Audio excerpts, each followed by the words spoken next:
Avant de commencer cette vidéo, il faut savoir qu'elle a été tournée en total impro. Là, j'ai pas de texte. Je vous parle juste des choses que je connais sur le film. Parce qu'il faut savoir que ce film est mon film préféré de tous les temps.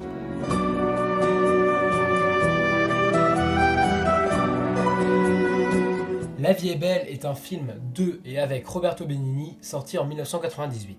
Il se déroule en deux parties. Pendant la première partie, on suit la vie de Guido, donc qui est un jeune Italien qui aimerait bien construire sa librairie dans une ville dans laquelle il vient de s'installer et dans laquelle il vient de rencontrer une jolie institutrice. Donc on suit pendant la première heure l'histoire d'amour qui va naître entre l'institutrice et le libraire. À la fin de la première partie, ils ont un enfant. Dans la deuxième partie, donc à peu près la deuxième heure, on apprend que Roberto Benigni, donc le libraire, et l'enfant ont été donc déportés et la mère décide de les rejoindre. C'est là que le film commence réellement puisque le père va vouloir cacher l'horreur des camps de concentration à son fils, donc en lui faisant croire que c'est une sorte de jeu. Je préfère pas vous en dire plus pour pas vous spoiler, mais il faut savoir que ce film est absolument magnifique. Alors, je sais pas si c'est bizarre, mais moi c'est un film qui me fait vraiment très rire. C'est pas une blague, hein, il y a vraiment des moments qui sont hilarants. En plus de ça, c'est vraiment un film super beau. Pendant la première heure, on suit des scènes romantiques, mais c'est merveilleux quoi. Mais surtout, c'est un film quand même très triste, très dramatique,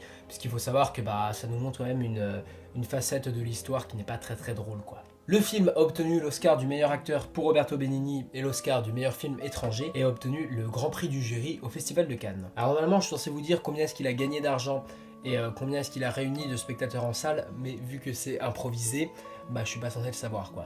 Mes trois scènes préférées sont...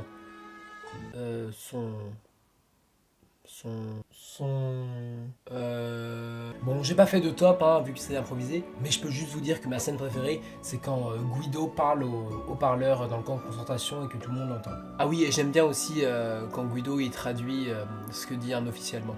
Et mes trois plans préférés sont... Et maintenant, voici pour vous les choses que j'ai aimées dans ce film. Alors commençons par le commencement, bien évidemment, j'ai adoré le jeu d'acteur de Roberto Benigni. Et il est vraiment excellent. J'ai beaucoup aimé le scénario, notamment au début. On a un peu l'impression que tout est lié par moments. C'est pour ça qu'il faut vraiment être très attentif dans les films de Benigni, car tous les petits détails sont ressortis plus tard. Mais par-dessus tout, j'ai adoré la musique composée par Nicola Piovani. Je vous conseille d'ailleurs le titre Buongiorno Principessa, qui est vraiment l'une de mes musiques de film préférées. Et maintenant, voici pour vous les choses que je n'ai pas aimées dans ce film. Alors normalement, quand c'est ton film préféré, t'es pas censé avoir des choses négatives à dire dessus.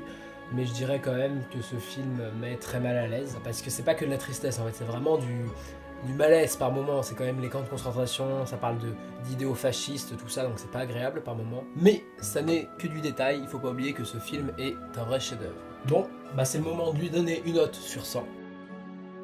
Avec un 17 à la réalisation, un 19 pour le scénario, un 18 pour les personnages, un 19 pour le jeu d'acteur et un 19 pour la fin. Alors du coup il faut que je compte. 17, 19, 19. Faut que je compte. 19 plus 19, ça fait 38. Faut que je compte. 57 plus 17, ça fait 74 plus 18. Ok, 92. Ce film obtient une note finale de 92 sur 100. Je précise que j'ai noté selon mes critères et selon mon avis personnel sur le film. Donc là, je passe au moment où j'essaye de vous faire deviner quel film sera traité dans la prochaine vidéo. L'image qui va vous aider à deviner, la voici. Et les trois mots sont hôtel, Europe de l'Est, moi je sais ça fait pas un seul mot, et loufoque. Voilà, j'espère que j'ai été suffisamment objectif pour vous donner envie de regarder le film. Sur ce, salut! Le petit poster. Je sais pas si je vous ai dit, mais j'ai un poster. J'aime les posters.